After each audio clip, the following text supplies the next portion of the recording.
Bonjour à tous, on se retrouve aujourd'hui pour une nouvelle vidéo d'arithmétique pour le groupe C, qui est la suivante. Donc on vous demande de trouver tous les antinaturels, xy, tels que xy-7 le tout au carré soit égal à x carré plus y carré. Je vous laisse un peu chercher, j'ai bientôt donné l'indication.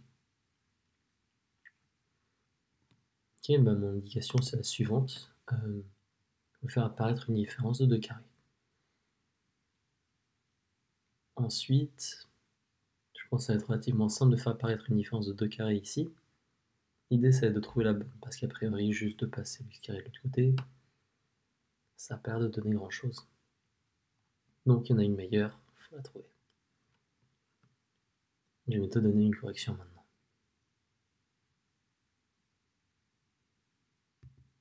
En fait, l'idée, ça va être de regrouper x carré plus y carré en un seul carré, à savoir x plus y, le tout au carré.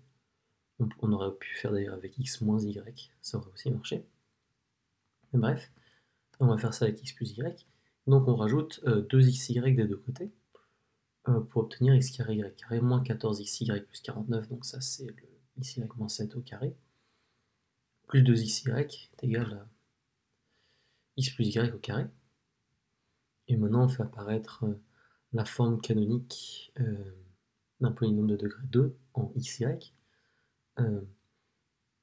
Donc x carré, y carré moins 12xy plus 49, l'idée c'est que 49 on le transforme en 36 plus 13, et ici on va reconnaître un carré parfait, ça sera xy moins 6, le tout carré, et donc on obtient bien un carré, et ça tombe bien parce que d'ailleurs on peut remarquer que 13 est premier.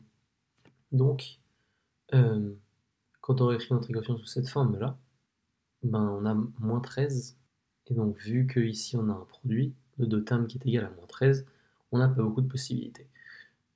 Ici il y a deux systèmes que j'ai directement éliminés puisque x plus y est positif. Donc xy moins 6 moins x plus y égale 13 et xy moins 6 plus x plus y égale moins 1 par exemple n'est pas possible.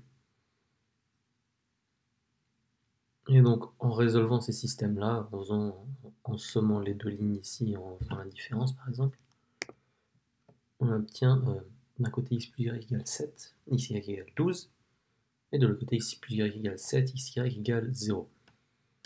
Pour ceux qui n'avaient pas réussi à aller jusque-là, je vous invite maintenant à reposer la vidéo pour essayer de résoudre ces petits systèmes-là, ou alors à la main, ou alors en trouvant une méthode plus systématique. Je vais donner la méthode plus systématique après, même si là, pour le coup, ça marche très bien à la main. Ok, donc quand on cherche à résoudre une expression où on a du x plus y et du xy, ça peut toujours être une bonne idée de penser aux relations de Viette, et donc en particulier au fait que si jamais on a un polynôme qui a des racines x et y, à ce moment-là, x moins x fois x moins y, ça fait x carré moins x plus y, x plus xy. Et donc quand on identifie avec x carré moins ax plus b, on vérifie que x plus y égale a et que xy égale b. Et donc on peut faire ça dans l'autre sens, c'est-à-dire que si jamais on connaît x plus y et qu'on connaît xy, on peut donc en déduire le polynôme dont x et y sont racines. Donc dans le cas du premier système, ce polynôme va être x carré moins 7x plus 12. Donc dans le cas du premier système où xy égale 12, on obtient x carré moins 7x plus 12. Et dans le cas où xy égale 0, on obtient ici x carré moins 7x plus 0. Maintenant on peut trouver les racines de ces polynômes, juste avec le discriminant par exemple. Et on obtient les solutions 3, 4, 4, 3, 0, 7 et 7, 0. Pas oublier qu'il faut échanger ensuite, puisqu'il manque des racines. Bon, bien sûr ici, je me doute que c'est possible de trouver 3, 4 et 0, 7 comme solution des systèmes.